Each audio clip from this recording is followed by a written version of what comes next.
नमस्कार, आप देख रहे हैं स्वत्व समाचार। छठ महापर्व की शुरुआत हो चुकी है। आज इस 4 दिवसीय महापर्व का पहला दिन है। नहाए खाए है सारे व्रती छठ पर्व की तैयारी अपने ढंग से कर रहे हैं। इस मौके पर स्वत्व समाचार छठ पर्व की वैज्ञानिक कारणों की पड़ताल करेगा और बताएगा कि कैसे यह लोक पर्व दिनों दिन न सिर्फ उत्तर प्रदेश और बिहार बल्कि भारत के बाहर भी, अमेरिका और यूरोप में भी सम्मान के साथ मनाया जाता है और दिनों दिन लोग छठ पर्व के महत्व को समझने लगे हैं। आइए, आज हमारे साथ स्वत्व के स्टूडियो में वरिष्ठ पत्रकार और स्वत्व के संपादक कृष्णकांत ओझा उपस्थित हैं। उनसे हम समझते हैं कि छठ महापर्व के पीछे क्या वैज्ञानिकता है, कैसे भारतीय सभ्यता ने और खास करके जो उत्तर प्रदेश और पूर्वांचल बिहार झारखंड के लोगों ने जो हमारे अस्तित्व का प्रतीक सूर्य है उसकी आराधना को अपने जीवन शैली में शामिल किया है। कृष्णकांत ओझा जी, आज हम आपसे समझना चाहते हैं कि जो छठ महापर्व है, बाकी जो त्यौहार आते हैं, पर्व आते हैं, उससे ये किस प्रकार अलग है और किस प्रकार से ये हमारे जीवन के लिए उपयोगी है और हमारे जीवन के लिए कैसे ये अभिन्न अंग बन चुका है, इस बारे में थोड़ा सरल तरीके से हमारे दर्शकों को बताइए। छठ को लोक पर्व कहते हैं और इसका मूल माना जाता है बिहार है।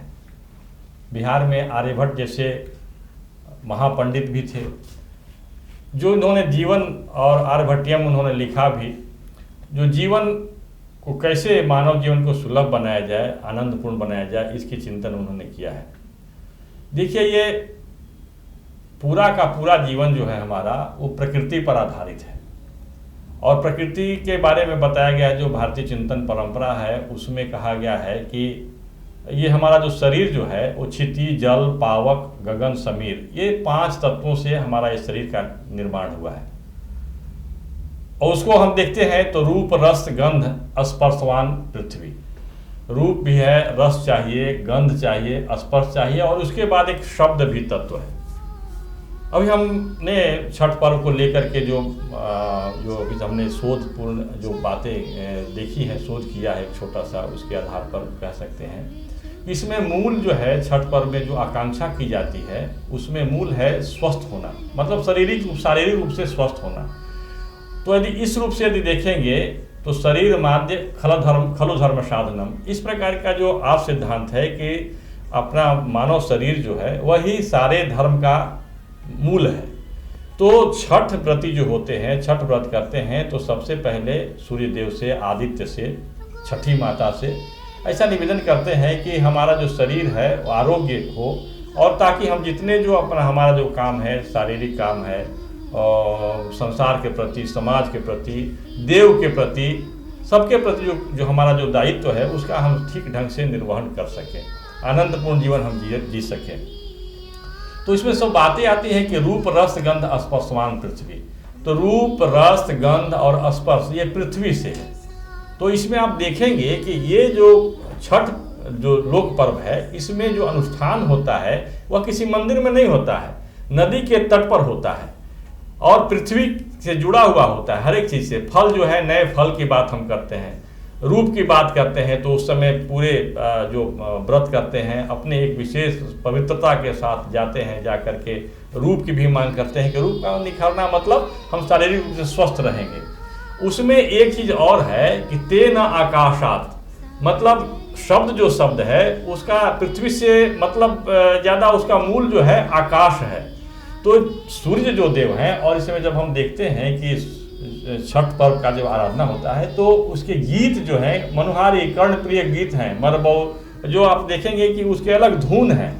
तो इसमें शब्द की भी साधना की जाती है।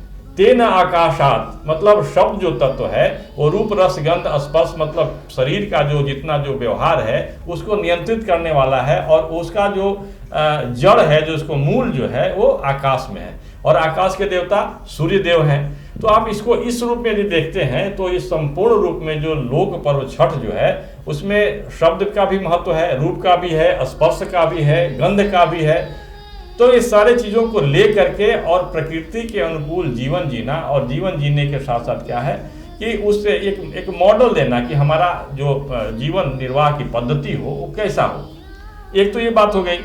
दूसरी बात यह हो गई कि इसमें जो लोक पर्व छठ में जो है ये सामूहिकता का पर्व है, लोक पर्व है। लोक मतलब संपूर्ण सभी समाज के लोग, उसमें कहीं ऊंच नीच का भेदभाव नहीं रहता है, मिट जाता है।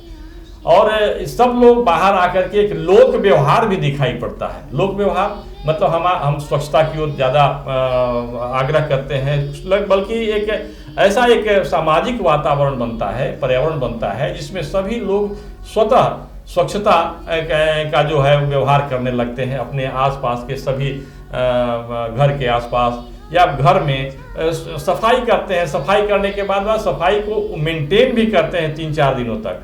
तो यह जो व्यवहार है, यह जो मनोवृत्ति है, लगातार कंटिन्यू कर जाए तो ये बहुत सारी समस्याओं का समाधान हो सकता है। व्यवहार में भी लोग स्वच्छ हो जाते हैं। व्यवहार में भी देखते हैं, कहते हैं कि छठ का पर्व है, इस अवसर पर कोई चोरी नहीं करें, झूठ नहीं बोलें, किसी को हिंसक नहीं हो, एक दूसरे से सहयोग करते हुए लोग आगे बढ़ते हैं, जाते हैं।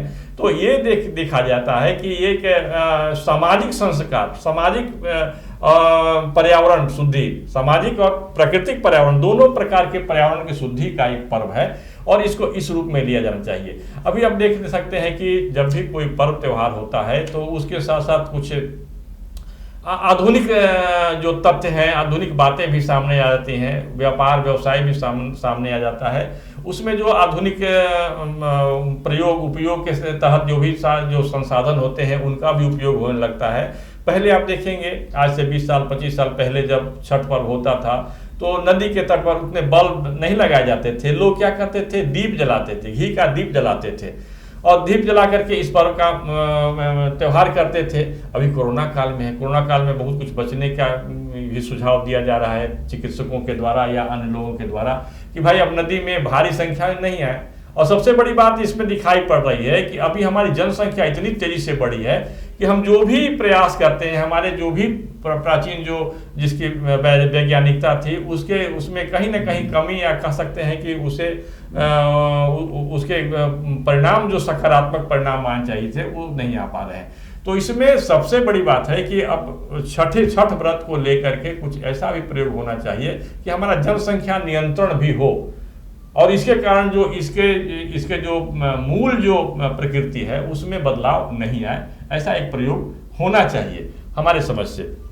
हमने छठ के अवसर पर यह समझने की कोशिश की कि छठ महापर्व कैसे हमारे जीवन के एक एक तत्वों को संभाल कर रखता है, न सिर्फ संभाल कर रखता है बल्कि यह जीवन को एक स्वस्थ रूप में, निरोग रूप में और उत्साह के रूप में जीने की प्रेरणा भी देता है। छठ के अवसर पर स्वत्व परिवार आप सबकी मंगल कामना करता है। हम सब पर छठी मैया की कृपा बनी रहे। आप सब छठ पर्व को ढंग से सेफ्टी और सुरक्षा और पूरी आस्था तन्मयता के साथ मनाइए। बहुत बहुत शुभकामना। धन्यवाद।